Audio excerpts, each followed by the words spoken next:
Hello everyone, in honor of Blade Runner 2049 arriving in theaters this week, I decided to revisit Blade Runner and its sidequel that not many people know about called Soldier from 1998. Yeah, it's from the same screenwriter as Blade Runner, and even though it's a film totally isolated on its own, it's pretty much a sidequel or in the same universe as Blade Runner. Now, I first saw Soldier back in 1998, and I saw it on VHS. I rented it from Hollywood Video. Yes, you remember that. For those old enough to remember, you remember video stores, you remember Hollywood Video?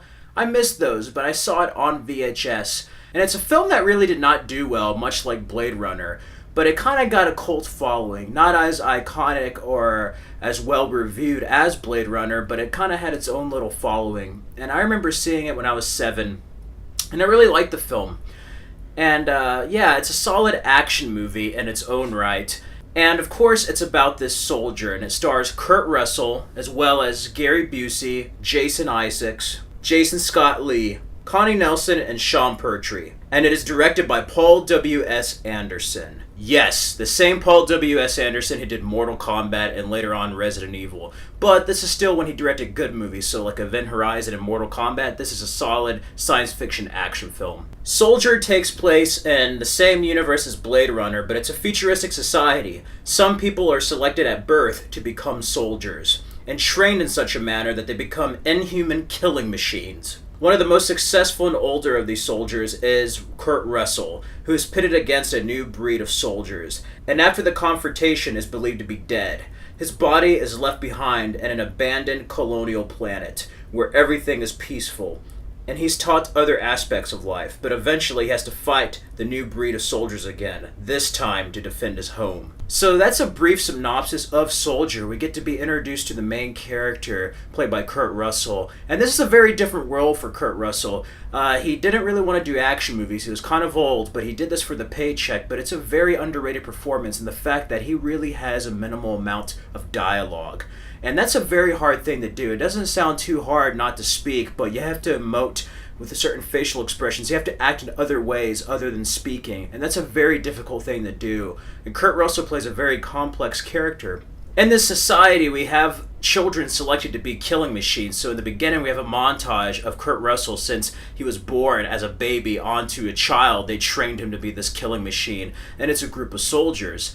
After the montage, we get to see genetically engineered soldiers who are perfect and also don't have that human element. They don't have to train it out of them. They can engineer them. And this new breed defeats Kurt Russell, and he's believed to be left for dead. And he's left on this desolate colonial planet. It's very peaceful, and this is where it's more of a science fiction type of movie. And I do like the set design, the landscapes of it. It is very futuristic. It has enough action with story that it feels very 90s, but also it's similar to other films such as Cyborg starring Jean-Claude Van Damme. It very much reminds me of that. Now, this is set in the Blade Runner universe, and you can kind of see that with certain things mentioned and devices, but it really is very far from Blade Runner. It's really its own film. And it's kind of cool because he's there with this peaceful colony planet, and here he meets his family, played by Connie Nelson and Sean Pertwee. They have a son, and he begins to learn other things about being human. He doesn't have to be this killing machine all the time. He starts to learn about the values of life and living and loving, and it's just basically he gets to learn about the world the way it is and people, the human race, without being a killing machine. And you also get to see the complexity in Kurt Russell's acting there, being this killing machine and then learning the values of life, the values of love, the values of having a family, and just other stuff like that. So you get to have him go through this journey throughout the film. But of course, it is an action movie, and what provokes the action is a new breed of soldiers arrive on the colony planet. They're not only there to take over and kill the people, but they find out Kurt Russell survived, so they want to kill him. So now, Kurt Russell, after the course of the movie, he's beginning to know these people. He has to protect his new home against those soldiers, and that's pretty much the basis of the film, of him defeating the soldiers that left him for dead. A very, very good movie in that regard. It's a classic action movie. It's not the best movie ever. It's not an Oscar movie, but if you're looking for a science fiction action film that's just a good time, Soldier is the perfect popcorn movie for you. And it really shows you that Paul W.S. Anderson, when he has a good script and set design, when he's not off his meds, he knows how to direct a damn good movie. And I kind of missed that. He's kind of lost some of that with the Resident Evil movies and Alien vs. Predator, where this is more the Paul W.S. Anderson who did Mortal Kombat and Event Horizon. But yeah, it's kind of cool that it is a sidequel to Blade Runner. It's just like in the same universe. But I like the acting of Kurt Russell, like I said earlier. Jason Scott Lee, you may recognize him. He played Bruce Lee in Dragon, a Bruce Lee story. Plays a very compelling villain.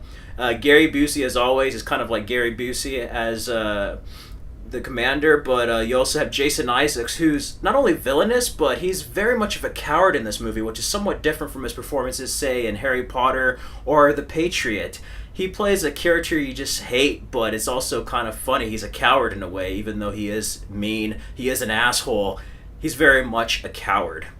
But you have him, and then I like Connie Nelson's performance and Sean Pertree's. They do a good job, and especially Connie Nelson later on through the film, where it's just her and her son and Kurt Russell guarding them. Kurt Russell guarding this kid.